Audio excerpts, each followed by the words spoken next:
So, I don't think it's a stretch to say that Phineas and Ferb is one of the biggest animated TV series in the history of Disney television animation. Right up there with DuckTales, Kim Possible, and Gravity Falls in terms of its legacy and impact on the animation industry as a whole.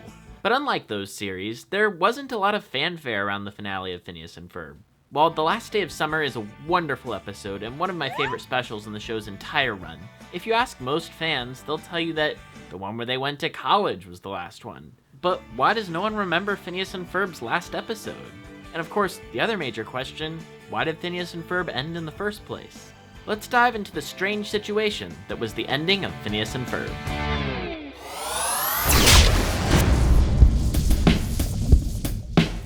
Today's episode is brought to you by ExpressVPN. Go to expressvpn.com/dimension to get 3 months free on a year-long subscription. So, in order to understand Phineas and Ferb's ending, you also have to take a look at how Disney traditionally treated its animated series throughout its history.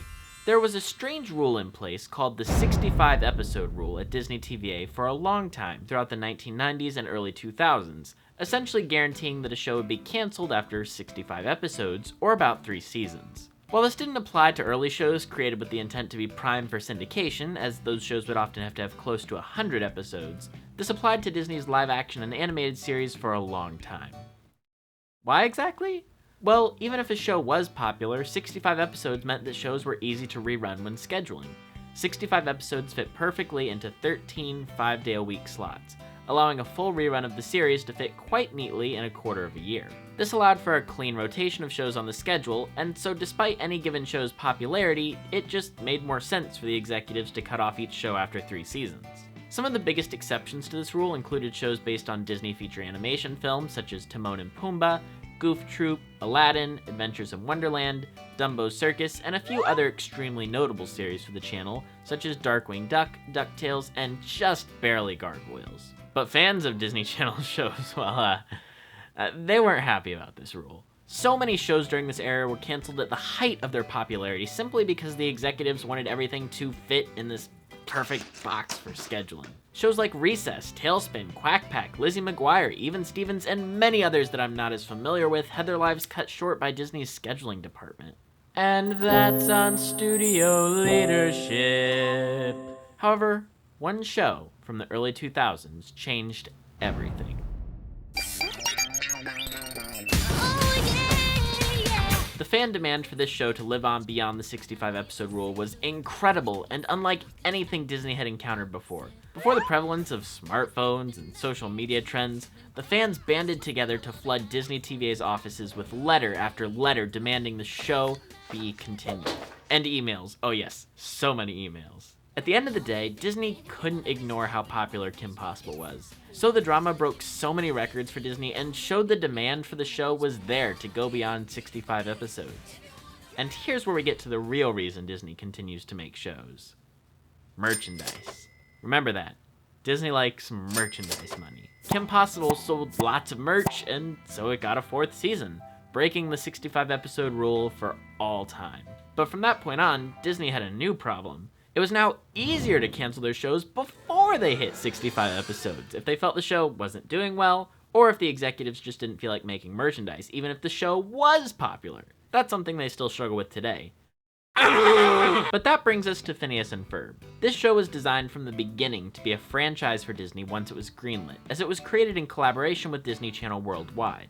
Things like album releases, plush toys, and so much more were all created from the start to support the show and increase its popularity. The first episode aired immediately after the highly anticipated High School Musical 2. And a certain someone, me, is voicing one of the characters. Yay! I'm the voice of Candace, FYI.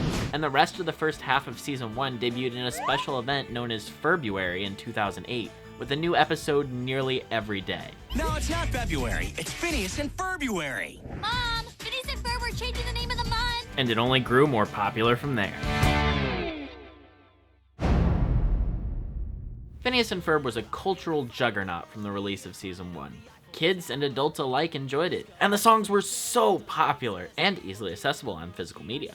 And Disney decided to capitalize on it further. They ordered Season 2, Season 3, Across the Second Dimension, Take 2 with Phineas and Ferb, a theme park experience, walk-around characters, live shows, video games, you name it. The show flew past the 65 episode rule before you could say, And then it came time for Season 4, which Disney officially announced on August 25th, 2011. Work on the season began on November 9th, 2011, but here's the problem. Disney had already made enough regular Phineas and Ferb episodes to do reruns for a good while. So what direction did they decide to take the show for its 4th season? Special episodes! Since the show spent 3 seasons doing mostly the standard formula, Season 4 took the show in strange new directions with episodes like Primal Perry, Sidetracked, Mission Marvel, The Klimpaloon Ultimatum, and Return to the Second Dimension. These episodes were bolder, wackier, and often much more self-referential than the early seasons, and in my opinion, this direction was perfect. Season 4 is above and away my personal favorite season of the show. But the final episode produced for the regular order of Season 4 was a special designed to be the emotional finale for the core Phineas and Ferb characters. Act Your Age. I'm running out of time, Ferb. I gotta choose a school. This episode was teased on Twitter by Dan and Swampy for years, and the hype for it was immeasurable. While many have mixed feelings about the episode overall now, there's no doubt that its impact on the series and how people felt after growing up with the show was great. Can't believe it.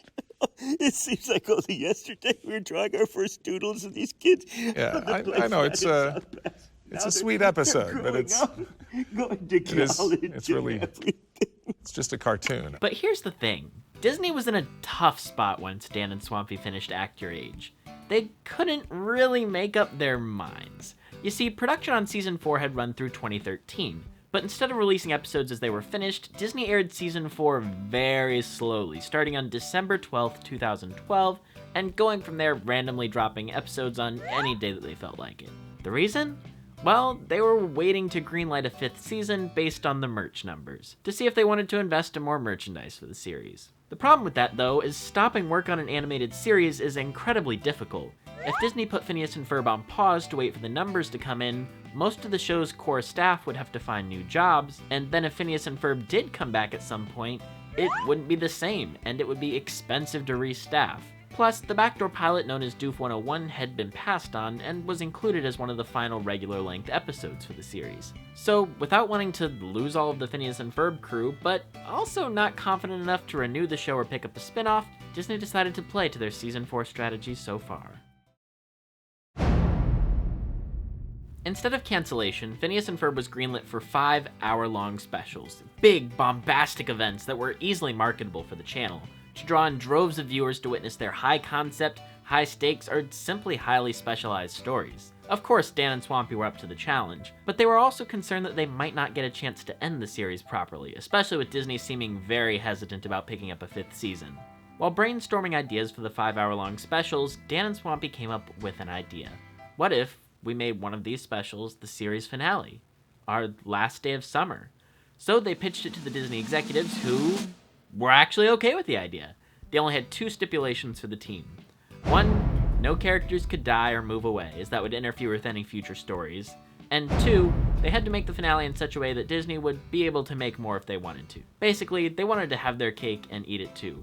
Here, have a finale, but we still need to be able to make Season 5 if we want to in like 10 years. But for Dan and Swampy, they were totally down with those guidelines. After all, if they ever wanted to tell more stories in the summer, they could just, go back to the original summer, like in Candace Against the Universe.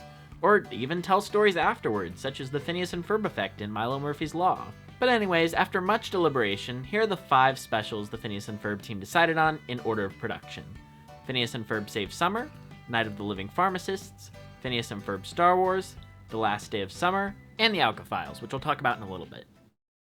Look, without naming any names here, we all know that there have been TV shows that overstayed their welcomes, who did themselves a real disservice by hanging in there a season or 3 too long. And we just don't want that to be the case with Phineas and Ferb.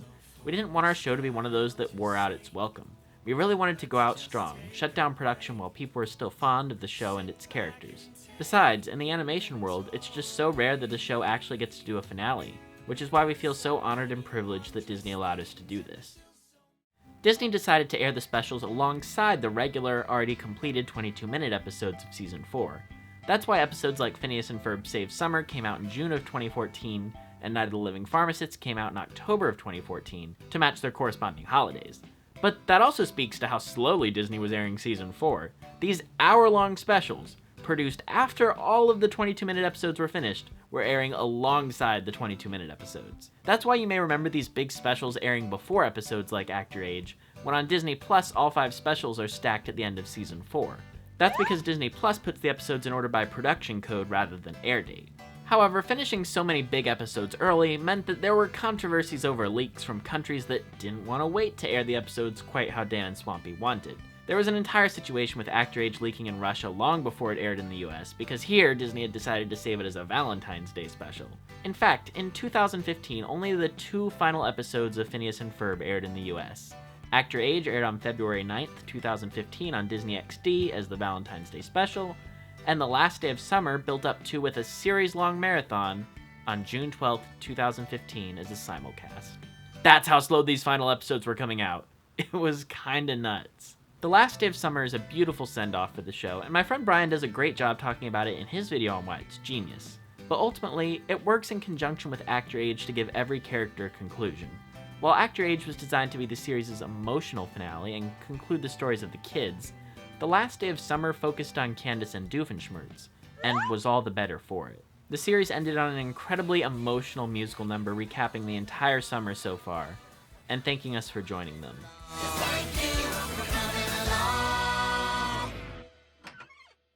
Anyone want some pie? Yes, we do. It's just about the time we spent together. It's just about the time we spent together with you.